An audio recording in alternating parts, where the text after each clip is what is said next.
We're starting the programme in Kenya, where agriculture plays a huge part in many people's livelihoods. In fact, the industry employs more than 40% of the total population. But climate change is having a real impact on the crops there. And you might be surprised to find out what one of the most sensitive crop types is. Flowers. They have a specific window for being grown and sold, and if the weather's out of sorts, it can completely derail the process. But technology can help, and Shona McCallum has spent a day on a rose farm in Naivasha to find out more. Our years are punctuated by times that we want to buy flowers.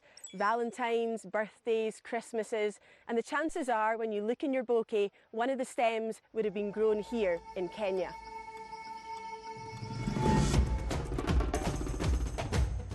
But like most places, this part of the world is not immune to the problems that climate change is bringing. Rising temperatures, extreme drought and flash floods are affecting the crop yields. In fact, just a couple of years ago, some Kenyan flower farms reported losses as high as 50% due to the impact of heavy downpours. So that's where the technology comes in. Artificial intelligence company Lima Labs is providing a machine vision system using drones, which they say makes the farming smarter and more predictable.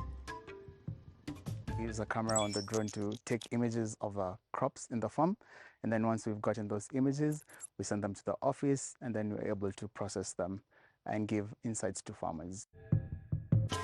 And insights span all the way from a prediction of the harvest.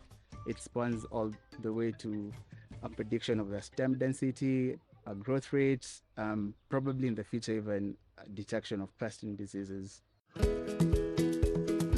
On this farm, some of the flowers are grown inside huge greenhouses. The rest are outside, and that presents some challenges for the drones. With more gusts of wind, the drone uses actually more battery power and drains a lot of battery power. And also, the rain, we cannot fly the drones through the rain. The AI algorithms being used can help predict the weather patterns through sensors on the farm that detect humidity, temperature, and other environmental conditions. A dashboard on a computer screen displays footage of the plant, providing stem and flower head count and other crucial data like the chance of an insect infestation. This all helps farmers better predict fluctuations in growing and harvesting patterns. Well, the big issue is climate change and the unpredictable weather patterns. The heavens have opened now, so we're going to head inside into the packing room and do the rest of the interviews. Hi, I'm Shona. Hi, I'm Wasi. Hi. Nice to meet you. Nice to meet you too. Will you show me around? Sure. Great. Yeah. Tell me what's happening here. This is our grading hall. It's one of the post-harvest sections. Post-harvest, that means we process the final product, that is from harvesting to packing it and dispatching the final customer. And can you talk to me about some of the varieties? Because these lovely little red berries are nice. This specifically is Hypericum, the red berry. So the beauty of this crop lies with the berries, the red shiny berries. The quality of these berries and the leaves looks fantastic. Would you say the technology is really helping them be in this condition? Yes, it is really helping, because with the technology we have been able to come a long way in producing more strong varieties, more resistant ones. How has the technology been received here on the farm? What does everyone think about having drones in place and using the tech? We didn't believe in it at first, but later on when we saw the results and benefits, it's now a way of life on our side. So from there, the farmers conduct weekly farm assessments. Depending on the flower's health, they can change their sales and logistics decisions, meaning they don't waste time or lose money. Another thing is time management, because it takes the shortest time possible and you get more accurate results. I can imagine people will be pleased about that. Yeah. Could you talk me through how a worker's day might have changed during the 9 to 5 as a result of having this technology implemented? So what they used to do is get a square meter, manually count how many stems are there in that square meter, and then extrapolate and assume that the rest of the field is actually, similar to that square meter, which obviously is very inaccurate. With Lima, when we come and we monitor these crops using the drones, we're able to, first of all, get accurate numbers because we're seeing each and every stem, and we don't have the human aspect of getting tired, right, to count or losing track of numbers, right? There's that aspect, and then at the end of the day, we're able to get an accurate number for the amount of stems in the whole field. This, of course, saves the 4 hours that person was doing that every day. At the end of the day, makes their life a lot easier. And back at the office, they can see the results. Because the reality is here, it's showing you the number of stems that you forecasted and the actual stems, because this is the reality. Yeah, so very confident with this technology. Yeah.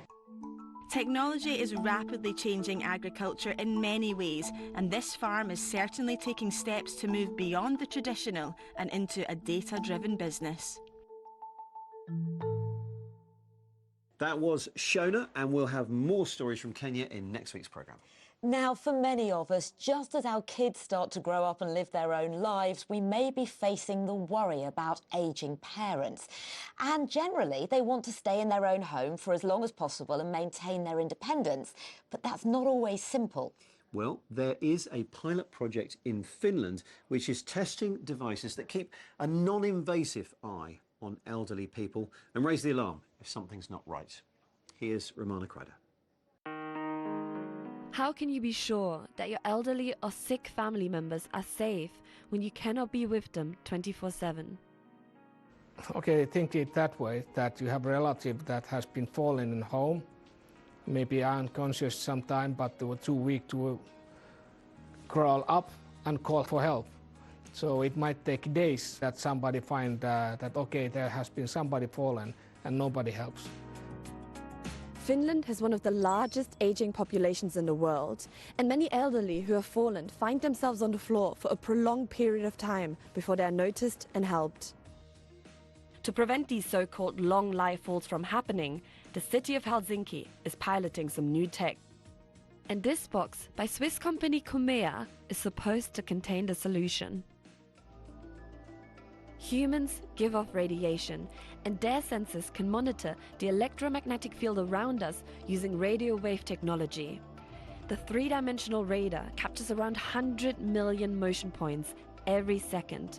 These motion points are made up of both macro and micro motions. Macro motions tell you about posture, position, and precise location of a person within the room, whereas micro motions come from minuscule vibrations in the body, such as your breathing, heartbeat, digestion, or trembling. Therefore, the AI analyzing this data can not only notify you about changes in movements, such as falls, but even monitor vital signs. Until this device, people have had to rely on wearable technology to trigger an emergency response, but there are limitations. Right now we have the safety phone services which require consciousness in order to trigger the alarm to our services. But for example, if the client falls and is unconscious, sensor will trigger the alarm for them. Other systems rely on cameras tracking movements, which can feel unsettling to patients and raise potential privacy concerns. All can be done absolutely, it's just anonymous. The system doesn't know who is the person and what is it looking. It just analyzes the trained data, and it's always there as a secure, like a smoke detector. Do you think about the smoke detector? No. So you can't imagine this similar kind. It's just a security service for yourself.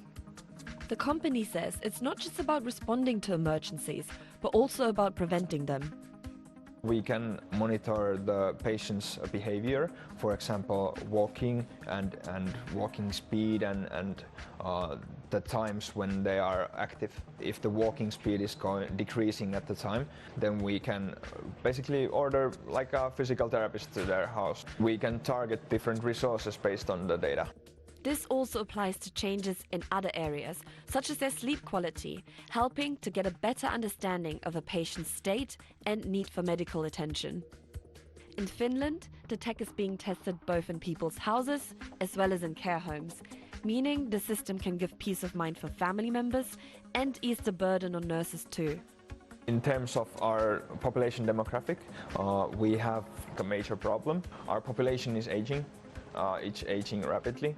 They need services. It seems that we cannot support the demands and the resources that are needed in order to take care of the aging population, and health and welfare technology is one solution.